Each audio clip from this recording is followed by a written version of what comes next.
Hay mujeres que nacen para servir a su país, y hay mujeres que nacen para devorarlo.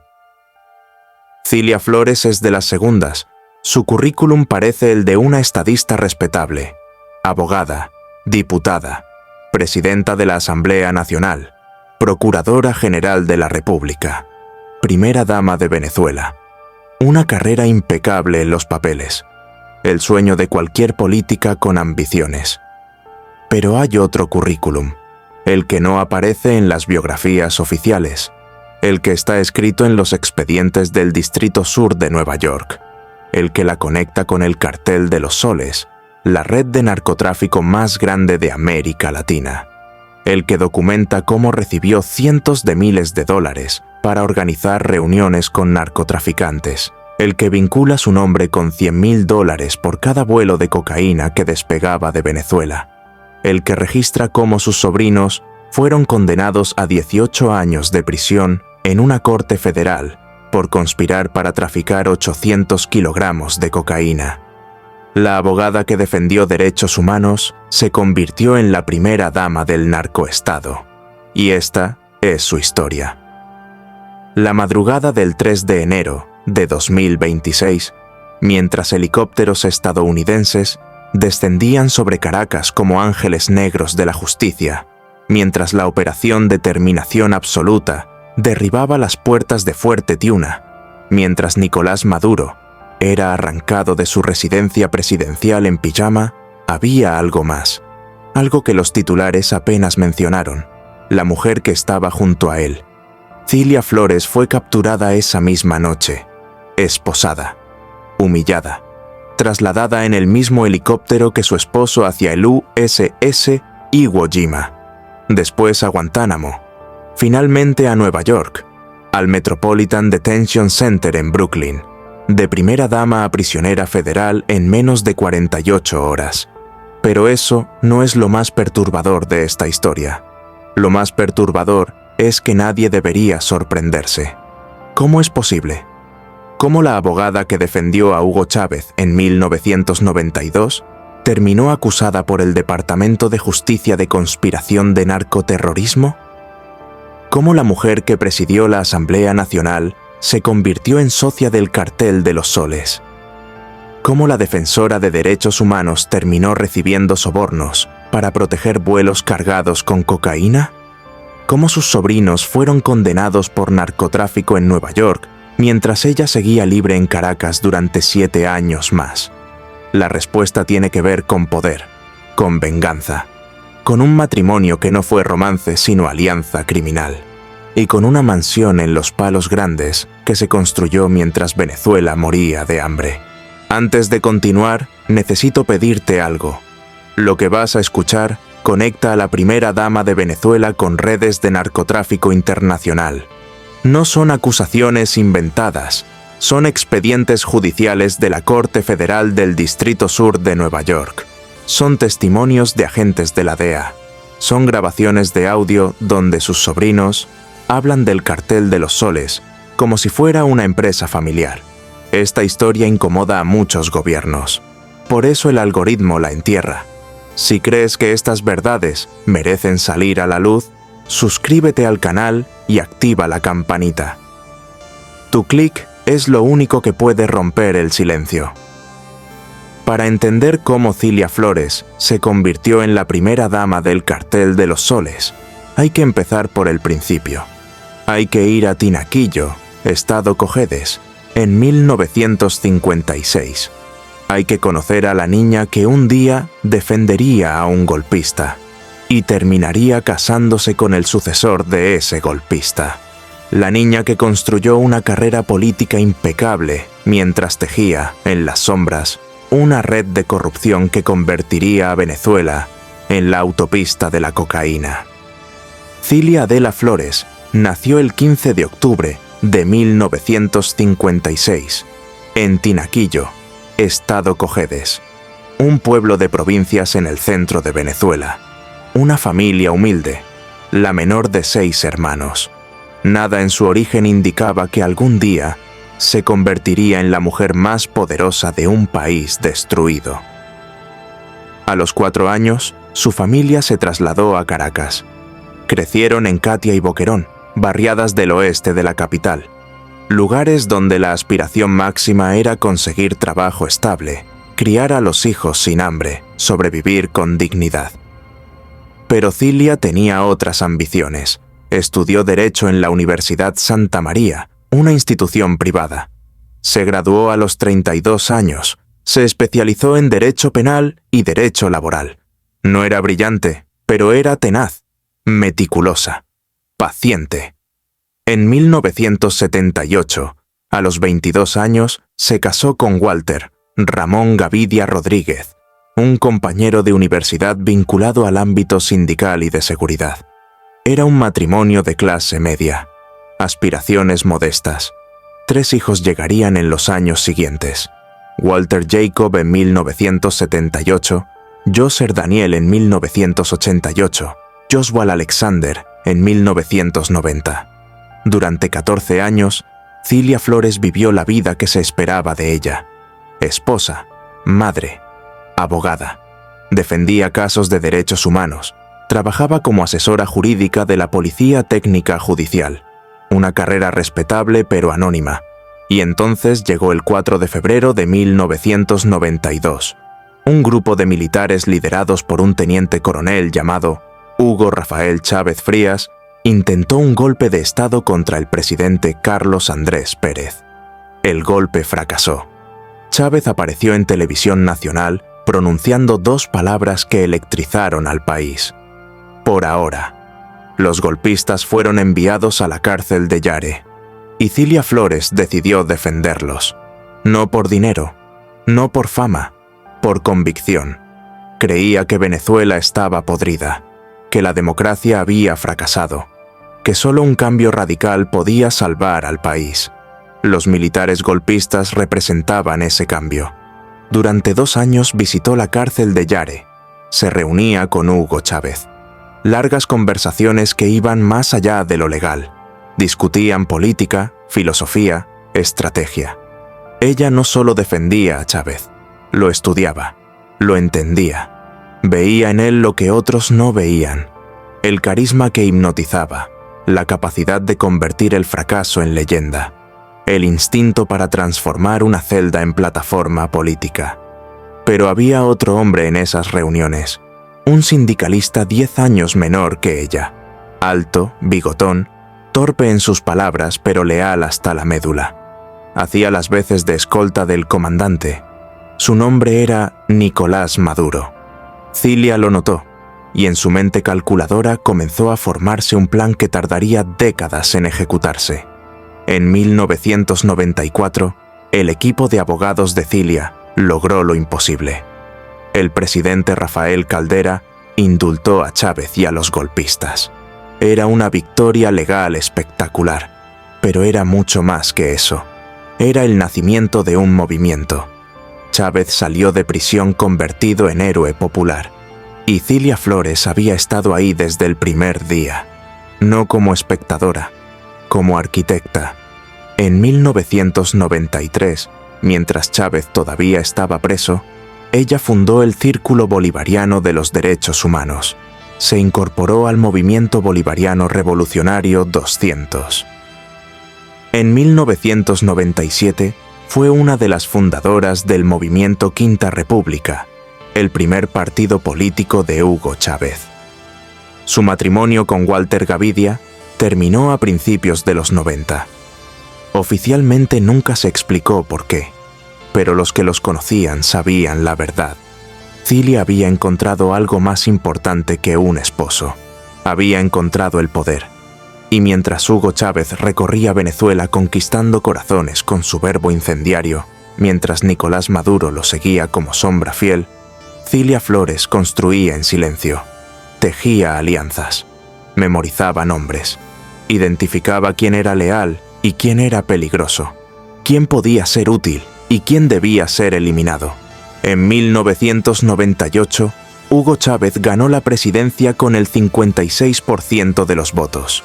Era el triunfo de la revolución bolivariana, pero también era el triunfo de Cilia Flores, porque ella no había defendido a un golpista por idealismo, Lo había defendido porque vio en él el vehículo perfecto para su propia ambición. La abogada de derechos humanos estaba a punto de convertirse en operadora política. La defensora de presos se convertiría en constructora de poder. Y el sindicalista que le picaba el ojo en las reuniones se convertiría, con el tiempo, en presidente de Venezuela. Pero eso vendría después. Primero, había que construir el sistema que lo haría posible. En 2000, con Hugo Chávez consolidado en el poder, Cilia Flores fue elegida diputada a la Asamblea Nacional. No fue sorpresa. Había pagado sus cuotas. Había demostrado lealtad absoluta. Había construido una red que abarcaba desde abogados hasta militares, desde sindicalistas hasta empresarios dispuestos a financiar la revolución. En 2005 fue reelecta, y en agosto de 2006, cuando Nicolás Maduro dejó la presidencia de la Asamblea Nacional para convertirse en canciller, Cilia ocupó su lugar. Se convirtió en la primera mujer en presidir el Parlamento venezolano. Un logro histórico, una victoria feminista. Así lo vendieron. Pero la realidad era otra. Cilia Flores dirigió la Asamblea Nacional como si fuera su feudo personal. Eran años de parlamento monocorde. La oposición era marginal, casi decorativa. El chavismo controlaba todo. Y dentro del chavismo, Cilia controlaba los hilos invisibles. Una de sus primeras decisiones fue prohibir el acceso de la prensa al hemiciclo. La democracia venezolana, que ya respiraba con dificultad, perdió otro pulmón. La medida se prolongaría hasta 2016, cuando la oposición ganó temporalmente la mayoría de la Cámara. Pero el escándalo que definió su gestión llegó en 2008. William Díaz, presidente de la Unión de Trabajadores y Empleados de la Asamblea Nacional, denunció públicamente que Cilia había inflado la nómina del Parlamento con al menos 40 familiares. 40 primos, sobrinos, cuñados, su hijo Walter Jacob, su madre, su prima Numidia Flores, su nuera Magali Gutiérrez, el director de seguridad de la Asamblea, Vladimir Flores, otro primo, el esposo de su nuera, Walter Gavidia, su exmarido, 4 familiares más de la nuera, 6 familiares avalados por su prima. La lista completa sumaba 47 personas. 47 miembros de la familia Flores cobrando del Estado, mientras Venezuela comenzaba su larga caída hacia la miseria. Cuando la acusación se hizo pública, la respuesta de Cilia Flores dejó a todos atónitos. No negó nada, no se disculpó, no prometió investigar. Aquí ingresó mi familia y yo me siento bien orgullosa de que sean mi familia, y los defenderé en esta Asamblea Nacional como trabajadores. Orgullosa. No era un exceso del sistema, era el sistema. La revolución bolivariana había prometido acabar con la oligarquía. Lo que hizo fue reemplazarla con una nueva. Una oligarquía de apellidos revolucionarios. Una aristocracia del socialismo que saqueaba con la bandera de la patria en una mano y la Biblia de Bolívar en la otra. En 2007, Cilia participó en la fundación del Partido Socialista Unido de Venezuela. El PSU-UNP se convirtió en la maquinaria que controlaba prácticamente de manera unánime el Parlamento venezolano durante los 6 años que ella estuvo al frente. Chávez la adoraba, la llamaba Cilita, confiaba en ella más que en muchos de sus generales. Sabía que mientras Maduro hablaba salsa y conducía autobuses, Cilia entendía cómo funcionaba realmente el poder.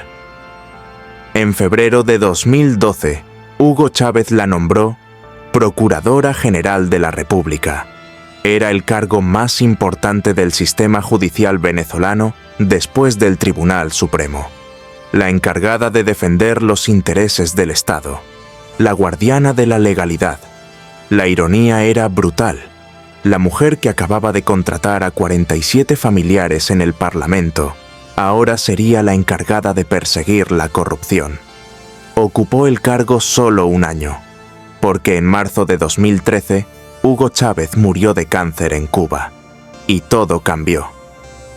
Nicolás Maduro, ungido por Chávez en su lecho de muerte, ganó las elecciones presidenciales por un margen mínimo contra Enrique Capriles, 50.6% contra 49%. Venezuela estaba dividida exactamente por la mitad. Maduro necesitaba consolidar su poder. Necesitaba lealtades inquebrantables. Necesitaba alguien que supiera cómo manejar las instituciones, cómo distribuir cargos, cómo mantener a la familia revolucionaria unida. Necesitaba a Cilia. El 15 de julio de 2013, 4 meses después de llegar al poder, Nicolás Maduro y Cilia Flores contrajeron matrimonio. La ceremonia fue discreta, un evento familiar pequeño, oficiado por Jorge Rodríguez, entonces alcalde del municipio Libertador y uno de los hombres más cercanos al poder chavista. Maduro diría después que había pasado 20 años insistiéndole. Me decía, déjame pensarlo. Me castigaba con la indiferencia. La verdad era más calculada. Cilia sabía que el poder se consolida con alianzas, y el matrimonio con el presidente era la alianza definitiva. Pero Maduro tenía claro que ella no sería una primera dama tradicional. Cilia no será la primera dama porque ese es un concepto de la alta alcurnia, dijo ante las cámaras. Será la primera combatiente de la República Bolivariana de Venezuela. Primera combatiente. No era un título decorativo, era una declaración de guerra, contra la oposición, contra el imperialismo, contra cualquiera que amenazara el proyecto bolivariano. Y desde ese momento, Cilia Flores desapareció del escenario público. Bajó el perfil. Dejó los cargos visibles. Ya no daba discursos. Ya no presidía la asamblea. Pero eso no significaba que había perdido poder. Todo lo contrario. Había aprendido la lección más importante del poder real. Los que gritan en los balcones son reemplazables. Los que operan en las sombras son indispensables. Mientras Maduro daba cadenas nacionales de 8 horas, Cilia controlaba quién entraba al Tribunal Supremo de Justicia. Mientras Maduro bailaba salsa en televisión, ella decidía quién dirigía el Consejo Nacional Electoral. Su poder ya no estaba en los cargos, estaba en las instituciones, en las lealtades, en saber exactamente quién debía qué, a quién. Y en 2015, ese poder enfrentaría su primera crisis real, una crisis que llegaría de la manera más inesperada, a través de su familia. 10 de noviembre de 2015, Hotel Servotel, Puerto Príncipe, Haití. 2 jóvenes venezolanos con pasaportes diplomáticos se sientan en el restaurante del hotel. Viajan en un jet privado que despegó desde la Terminal 4 del Aeropuerto Internacional Simón Bolívar de Caracas, una terminal reservada para uso presidencial. Están ahí para cerrar un negocio. 800 kilogramos de cocaína, 20 millones de dólares. El primer envío de una serie de cargamentos que volarían desde Venezuela hasta Honduras y desde ahí rumbo a Estados Unidos. Están reunidos con quien creen que son narcotraficantes mexicanos del cartel de Sinaloa. Son agentes encubiertos de la DEA. A las 11:16 de la mañana, el agente sale al baño y da la señal. La Brigada de Lucha contra el Tráfico de Estupefacientes de Haití irrumpe en el restaurante. Los 2 venezolanos son esposados, trasladados. A las 4 de la tarde, la DEA toma su custodia. Sus nombres, Efraín Antonio Campo Flores y Frankie Francisco Flores de Freitas, sobrinos de Cilia Flores. El escándalo explotó en Venezuela como una bomba nuclear. Durante semanas, Cilia había estado en campaña para las elecciones parlamentarias de diciembre de 2015. El chavismo sabía que iba a perder por primera vez en 17 años. Necesitaba movilizar la base, necesitaba dinero, necesitaba todo el apoyo posible. Y entonces sus sobrinos fueron arrestados por narcotráfico. La DEA tenía grabaciones, videos, audios, fotografías de Efraín con guantes de plástico manipulando 1 kilogramo de cocaína durante una reunión en Caracas.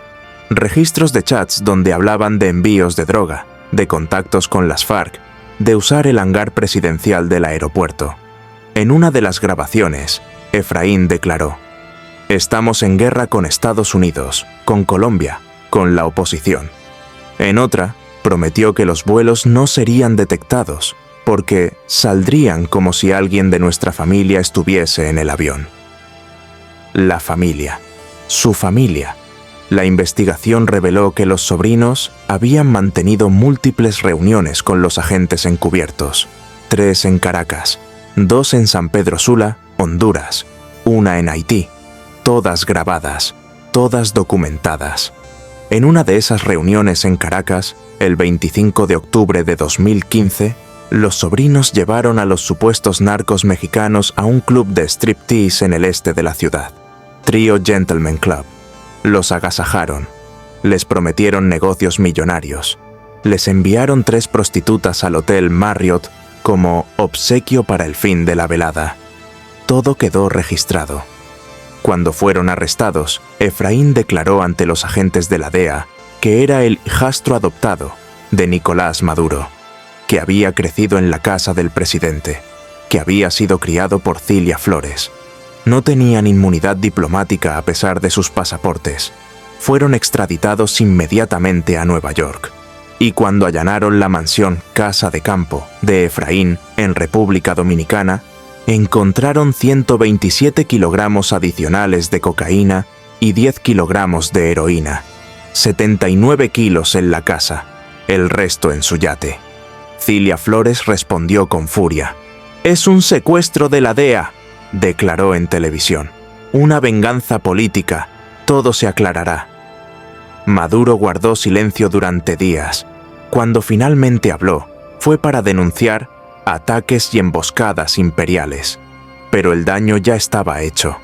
El 18 de noviembre de 2016, un jurado federal de Manhattan encontró a los sobrinos culpables de conspiración para traficar cocaína. El 14 de diciembre de 2017 fueron sentenciados a 18 años de prisión cada uno. Multa de $50,000 cada uno. Durante el juicio, un informante confidencial de la DEA declaró que Efraín había dicho textualmente que el dinero era para financiar la campaña electoral de Cilia Flores, la campaña de 2015, la misma campaña que el chavismo perdió estrepitosamente en diciembre, entregando por primera vez en 17 años el control de la Asamblea Nacional a la oposición. La pregunta que nadie se atrevía a hacer en voz alta era obvia. ¿Sabía Cilia lo que hacían sus sobrinos? ¿Cómo 2 jóvenes sin experiencia en narcotráfico movían 800 kilos de cocaína con acceso al hangar presidencial? ¿Quién les dio los contactos con las FARC? ¿Quién les garantizó que podían usar pasaportes diplomáticos? ¿Quién les prometió que eran intocables? Los sobrinos nunca hablaron, cumplieron su condena en silencio. En octubre de 2022, fueron liberados como parte de un canje de prisioneros entre Estados Unidos y Venezuela. Regresaron a Caracas como héroes del régimen, pero Cilia Flores nunca los visitó en prisión, ni una sola vez en 7 años. El mensaje era claro para quien quisiera leerlo. En el chavismo, la familia es sagrada hasta que te atrapan. Y si te atrapan, estás solo. Pero el caso de los sobrinos era solo la punta del iceberg. La acusación del Departamento de Justicia de Estados Unidos contra Nicolás Maduro y Cilia Flores, presentada ante un gran jurado en el Distrito Sur de Nueva York, reveló algo mucho más profundo. No era solo una familia corrupta, era un narcoestado. Y Cilia Flores no era simplemente la esposa del presidente, era socia activa del Cartel de los Soles. El expediente judicial de 25 páginas describe con precisión quirúrgica cómo funcionaba el sistema. Según los fiscales estadounidenses, Cilia y Maduro participaron, perpetuaron y protegieron una cultura de corrupción en la que las poderosas élites venezolanas se enriquecen mediante el narcotráfico. Las ganancias fluían hacia funcionarios civiles, militares y de inteligencia corruptos. Y Cilia estaba en el centro de esa red. La acusación más devastadora se remonta a 2007. Ese año, Cilia Flores era presidenta de la Asamblea Nacional. la primera mujer en ocupar ese cargo, el símbolo de la revolución bolivariana feminista. Según el Departamento de Justicia, ese mismo año, asistió a una reunión donde aceptó cientos de miles de dólares en sobornos. El propósito, organizar un encuentro entre un narcotraficante de gran escala y Néstor Reverol Torres, entonces director de la Oficina Nacional Antidrogas de Venezuela. La ironía era obscena. La jefa del Parlamento venezolano conectando narcotraficantes con el jefe de la agencia antidrogas del país. Según la acusación, el traficante acordó pagar a Reverol Torres un soborno mensual, más $100.000 por cada vuelo que transportara cocaína, para garantizar el paso seguro del cargamento. Una parte de ese dinero se pagó posteriormente a Cilia Flores, $100.000 por vuelo, y según investigadores de la DEA, no fueron pocos vuelos. Reverol Torres, por cierto, fue acusado en 2015 de delitos relacionados con narcóticos en el Distrito Este de Nueva York. Nunca fue capturado. Sigue prófugo. Pero la participación de Cilia iba más allá de los sobornos. El expediente judicial documenta que entre 2004 y 2015, Cilia y Maduro trabajaron conjuntamente en el tráfico de cocaína. Reutilizaban cargamentos que ya habían sido incautados por las fuerzas venezolanas. Cocaína confiscada en operativos policiales que misteriosamente volvía a las rutas del narcotráfico, con escoltas militares armados, con protección del Estado. Y cuando surgían problemas, la pareja presidencial no negociaba. Ordenaban violencia. Según la acusación, Maduro y Flores mantuvieron sus propios grupos de colectivos, pandillas estatales armadas, que funcionaban como fuerza paramilitar privada. Facilitaban y protegían las operaciones de narcotráfico, y cuando alguien les debía dinero o amenazaba el negocio, ordenaban secuestros, golpizas y asesinatos, incluyendo el asesinato de un jefe de la droga local en Caracas. El expediente es específico, no habla de rumores, habla de órdenes directas, de decisiones tomadas desde el Palacio de Miraflores. La defensora de derechos humanos se había convertido en ordenante de homicidios. En septiembre de 2018, el Departamento del Tesoro de Estados Unidos sancionó formalmente a Cilia Flores, congeló sus activos, le prohibió la entrada al país, la designó como figura clave del cartel de los soles. Maduro respondió con furia en televisión nacional: «No te metas con Cilia, no te metas con la familia, no seas cobarde, su único crimen es ser mi esposa». Pero los expedientes judiciales decían otra cosa. Su crimen no era ser la esposa de Maduro. Su crimen era haber construido, durante 2 décadas, una red de corrupción y narcotráfico que convirtió a Venezuela en la autopista de la cocaína hacia Estados Unidos. La Unión Europea la sancionó. Canadá la sancionó. Suiza congeló sus activos. Colombia le prohibió la entrada. Panamá cerró sus puertas.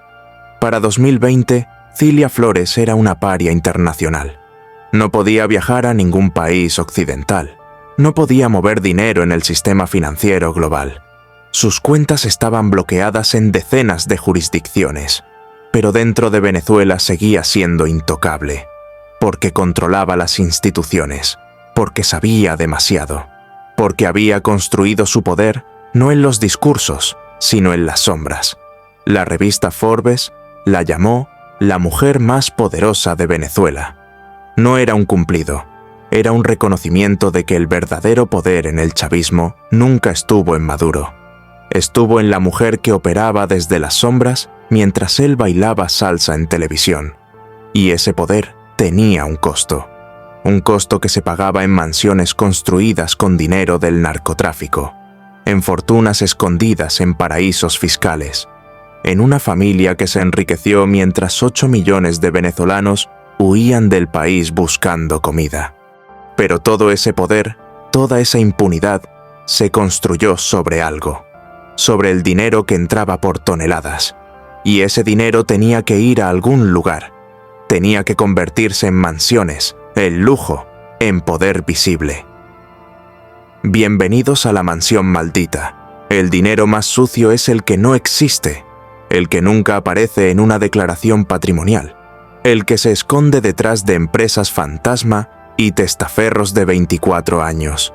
Y Cilia Flores dominaba ese arte. En 2019, el portal Armando.info reveló algo extraordinario. Los 3 hijos de Cilia Flores habían comprado 14 casas en Cumbres de Curumo, una de las zonas más exclusivas de Caracas. No una casa, 14, una calle entera para la familia. La estrategia fue perfecta: comprar una por una a través de empresas de maletín, Constructora M y R, Inversiones Glenduart, Corporación Petroglobal. Detrás de todas apareció el mismo nombre: Mario Enrique Bonilla Ballera, un muchacho de 24 años que había estudiado con Joswal. Pero Bonilla no era un emprendedor exitoso, era un testaferro. En 2018, la Corte Federal de Florida lo identificó como el hombre que lavaba dinero para los hijos de Cilia. Operación Money Flight. 1.200 millones de dólares robados de PDVSA. Bonilla fue sentenciado a 20 años por conspirar para lavar dinero. Está prófugo, pero sus empresas siguen siendo dueñas de las casas. Costo real: entre 500.000 y $1,5 millones cada una. Costo oficial: pagos simbólicos en bolívares. El dinero verdadero nunca apareció. Y Cumbres de Curumo está justo al lado de Fuerte Tiuna, donde Cilia y Maduro construyeron su residencia blindada. La familia completa viviendo en un enclave fortificado. Pero había más. Mayo de 2019. Jaime Bailey reveló que Cilia había huido a República Dominicana. Villa La Caracola. Una mansión de $18 millones en Punta Cana. 9 habitaciones, 10 baños, piscina infinita, vista al campo de golf de Jack Nicklaus, 3.000 metros cuadrados de lujo caribeño. La propiedad estaba vinculada a Samark López Bello y Tarek El Aissami. El 12 de mayo de 2019, la policía dominicana la allanó.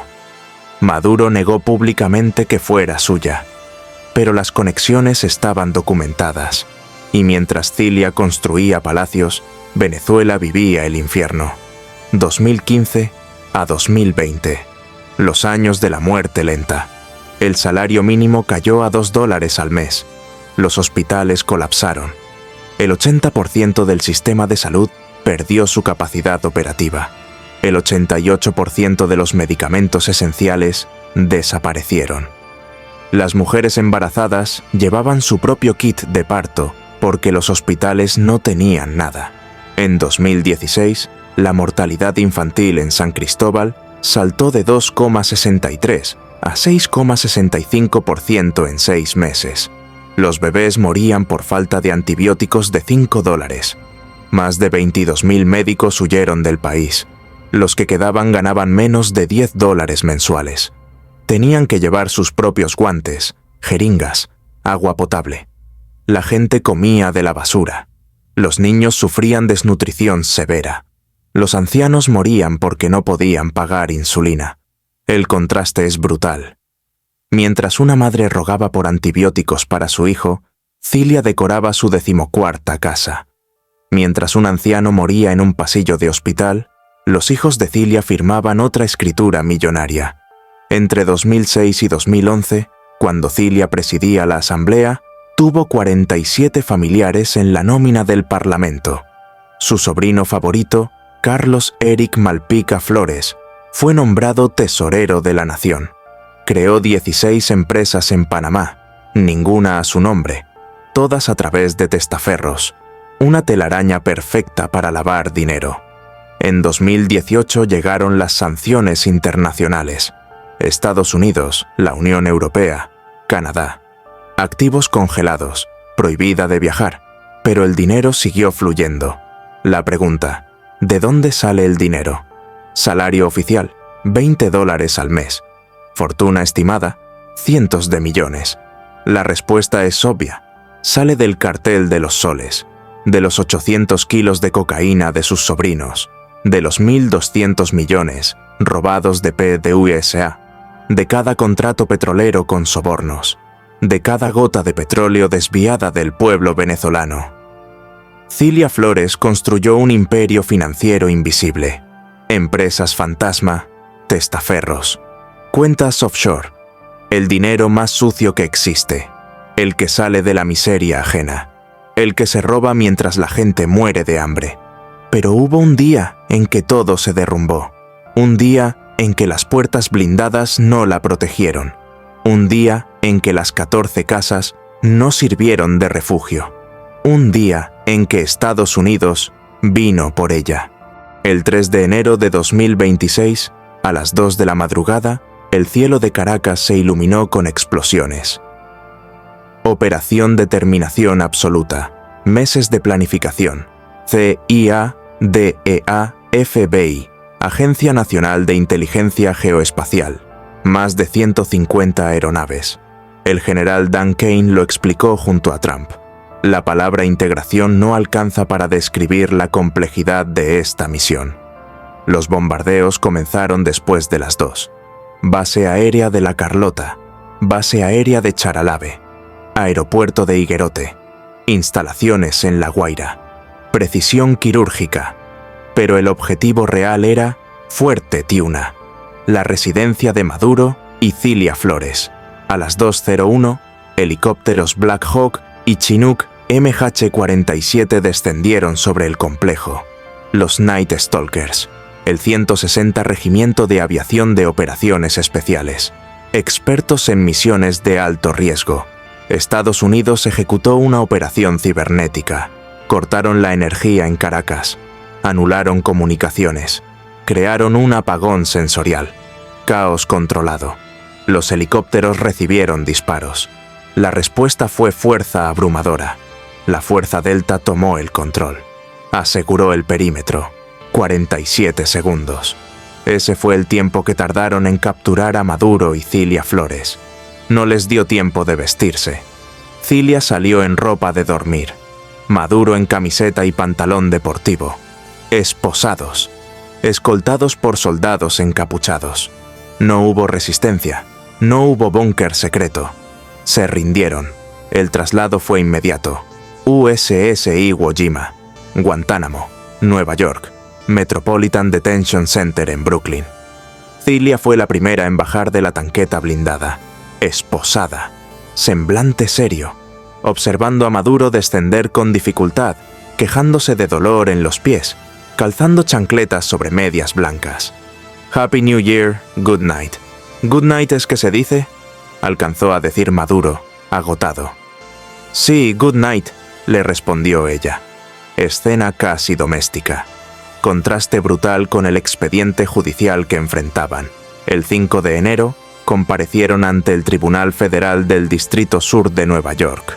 Los cargos: conspiración de narcoterrorismo, conspiración para importar cocaína, posesión de ametralladoras y artefactos destructivos. Los mismos cargos que pesaban sobre Cilia desde 2020. La ironía era perfecta. Sus sobrinos llevaban 9 años presos en Estados Unidos, arrestados en 2015 por 800 kilos de cocaína, sentenciados a 18 años, intercambiados en 2022, pero el mensaje quedó claro: la justicia no olvida. Ahora Cilia estaba en la misma ciudad, la misma corte federal, las mismas acusaciones, de primera dama a reclusa. Para la fiscalía, Cilia no es solo la esposa de Maduro, es pieza clave del cartel de los soles. Su nombre aparece decenas de veces en la acusación. Conoce los hilos del dinero, las rutas, los pactos. Para el FBI, la CIA y la DEA, Cilia Flores es el mapa del narcoestado. Las preguntas: ¿cooperará? ¿Delatará a Diosdado, a El Aissami, a los generales? ¿Revelará dónde están los miles de millones robados? ¿Los testaferros, las cuentas offshore, las rutas de lavado? ¿O guardará silencio como sus sobrinos? Cristian Zerpa, ex magistrado que huyó a Estados Unidos, advirtió en 2019: Cilia dirige y controla a los magistrados del TSJ. No existe autonomía de poderes. Las sentencias se toman tras consultarse a la presidencia, y quien comunicaba las decisiones era Cilia. Ella sabía todo, controlaba todo, era la arquitecta invisible, y ahora ese sistema la había abandonado. La mujer que defendió a un golpista en 1992, que se casó con un dictador en 2013, que supervisó el cartel más grande del continente, que construyó un imperio invisible, que protegió a su familia mientras millones morían de hambre. Hoy viste un jumpsuit naranja en una celda de Brooklyn, pero su historia revela algo mucho más grande. Revela cómo una nación fue secuestrada por familias criminales, cómo el poder judicial se convirtió en herramienta del narcotráfico, cómo la revolución bolivariana terminó siendo el cartel más sofisticado del hemisferio. Enero de 2026. Metropolitan Detention Center, Brooklyn. Cilia Flores espera su juicio en la misma cárcel donde están Luigi Mangione, Ismael El Mayo, Zambada, Sean Diddy Combs. La primera dama del narcoestado comparte prisión con los criminales más buscados de América. El 5 de enero compareció ante el juez Alvin Hellerstein. Cuando le pidieron confirmar su identidad, respondió en inglés: I am the First Lady of Venezuela. Después, en español, con voz entrecortada: inocente, completamente inocente. Tenía vendajes en la frente, hematomas visibles. Su abogado, Mark Donnelly, informó que su cliente había sufrido lesiones importantes. Sospecha de costillas fracturadas. La próxima audiencia, 17 de marzo de 2026. Los cargos son devastadores. Conspiración de narcoterrorismo. Conspiración para importar cocaína. Los mismos delitos que enviaron a sus sobrinos a 18 años de prisión. Si es declarada culpable, enfrenta entre 30 años y cadena perpetua. El caso podría extenderse hasta 2027 o más. Mociones, cuestionamiento de jurisdicción, argumentos de inmunidad diplomática. La transcripción reveló algo escalofriante. En los cargos aparecen mencionados Diosdado Cabello, Nicolás Maduro Guerra, Héctor Rustenford, Guerrero Flores. La acusación documenta hechos entre 1999 y 2025. 26 años de conspiración criminal. Y Cilia está en el centro. Piensen en el arco completo. 1992.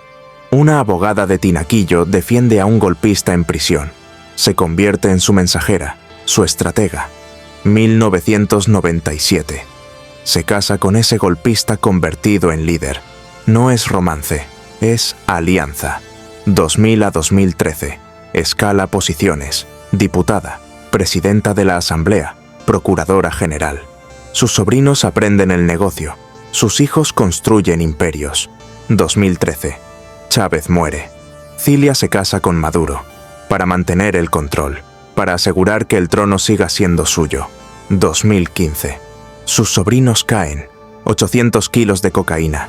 Pero Cilia sigue libre, protegida por el sistema que ayudó a construir. 2020. Estados Unidos la acusa formalmente, 15 millones de recompensa, pero sigue en Miraflores, controlando jueces, nombrando magistrados. 2026. Una operación militar la arranca de Fuerte Tiuna en 47 segundos. De primera dama a prisionera federal. Hay mujeres que llegan al poder para servir. Hay mujeres que llegan al poder para acumular. Y hay mujeres que convierten el poder en una empresa familiar criminal. Cilia Flores fue de las terceras. Mientras construía 14 casas en cumbres de Curumo, 8 millones de venezolanos huían del país. Mientras su familia lavaba 1.200 millones de PDVSA, los hospitales operaban sin medicinas. Mientras sus sobrinos traficaban cocaína, los niños sufrían desnutrición severa. El precio de su ambición lo pagó un país entero. La pregunta: ¿valió la pena, Cilia? ¿Valieron las mansiones, los viajes, el poder invisible? ¿Valió destruir una nación para enriquecer a tu familia? Porque hoy ese imperio es ceniza. Las 14 casas están vacías, las cuentas congeladas, los testaferros han huido. y ella está en una celda de Brooklyn esperando un juicio que podría mantenerla presa hasta su muerte.